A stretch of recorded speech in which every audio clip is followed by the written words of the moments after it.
Now then, how are you? Welcome to Bennett's Kitchen Beyond the Block, episode 5. We're going to have a go at something that flies out, that a lot of people sometimes frightened of, a bit of an old traditional cut. It's the Tomahawk pork chop. Now, these are free range, top quality, gilt pigs, so gilt meaning the female, which gives them that a little bit more fat on them. Right. Legitimately, if this was a true tomahawk chop, it would look like this. But me being me, I don't like robbing the customer, so I'll leave it on. So it's tomahawk cooks, it's got the length of rib in it. But a proper, true tomahawk would be to give you it like that. So it's almost representing an actually. But really, I just leave that on because, as you know, there's that much. So much flavour. That's what I mean. Yeah, right? I don't like robbing customers, so I leave it on. But you tomahawk pork chop, and then you give it a bit of a score like that. But pork chops are something that a lot of younger people just don't even touch no more. They don't know what to do with them. So what would you be doing with that? Yeah, there's something not too trendy about them at the minute, isn't there? No, not trendy at all. But for me, what a beautiful bit of meat, and so many things to do with it, really exciting. What I'm going to do is I'm going to reverse sear it, which I know sounds probably intimidating, perhaps. And it is a bit of a chefy thing to say, but what we're going to do is we're going to start it off in the oven, low heat, 10, 15 minutes. These are bigger than I thought they were going to be, I'll be honest. So. Do you know something, in my opinion, when we're doing these pork chops, what supermarkets and stuff do now, it's just all same thickness, it's all same standard, everything's like peas in a pod. Sure. When you're buying from butcher, you're getting something that looks a bit more rustic. A bit more personality. If you want a chop, you want a proper chop, don't you? You don't right. want a bloody little scraggy one. So if you're going to buy the tomahawk pork chops, which go pretty well, but I think with a bit of education, we can push this on a bit. If we're giving you one, we're giving you a proper one. So legitimately, that is a proper tomahawk pork chop. But what you get from Bennett's is, we treat you, we don't cheat you. So you get everything on. Nice. There's absolutely no way I'm cutting all that loveliness off. So what we're going to do is we're going to take a little roasting pan, one of these beautiful chops. I mean, they're more like a joint. It's massive, is that? Generous salt.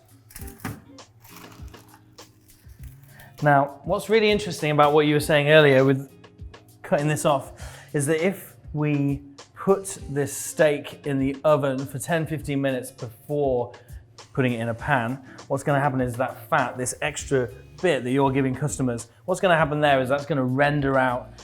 So fat cooked slowly means it renders, which basically just turns to liquid, essentially. And what that's going to do is it's going to sit at the bottom of the pan, and we're going to use that when we're finishing it off. So we don't need to put any oil in because of this.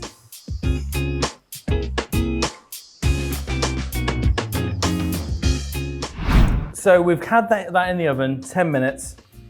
We rendered this fat out, can you see?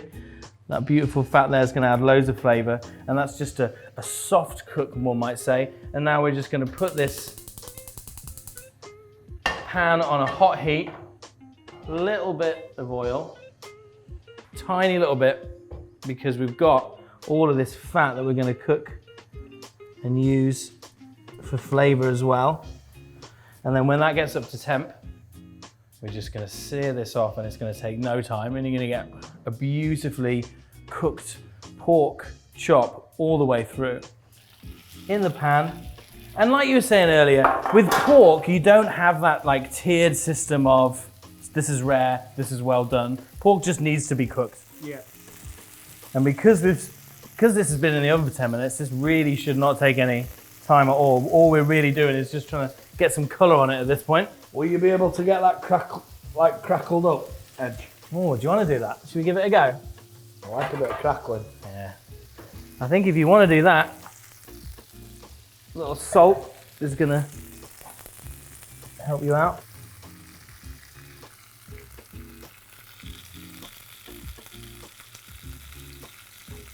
And then just a little pressure, the fat side down a hot pan.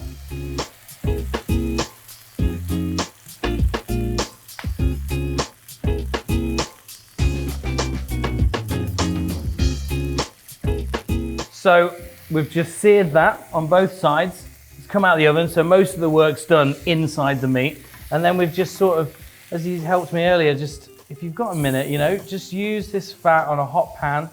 I'll just get you a clean chopping board there that's Thank you, sir. ready for action. No cross-contamination. So then we've got this beautifully cooked all the way through steak with a nice bit of crackling there. Now, do you leave this to rest as well? So yeah, give it a rest. Tomahawk pork chop, reverse seared. So we're doing all the hard work in the oven whilst we can have a chat, have a little orange juice or a glass of wine, whatever. I'm on orange juice. I'm Being a sensible, sensible being lad. a good boy.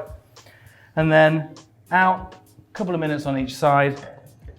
I think it's worth spending a bit of time with the crackling as well. Yeah, crackling is something that people crave. Everybody likes a bit of nice crackling. Don't put crackling on people's Christmas joints. It causes murders. So try it on your chops. Give it a good go. It's showing you how to do it. It's not hard. It's not difficult. Get stuck in at home. Bring the restaurant to the living room.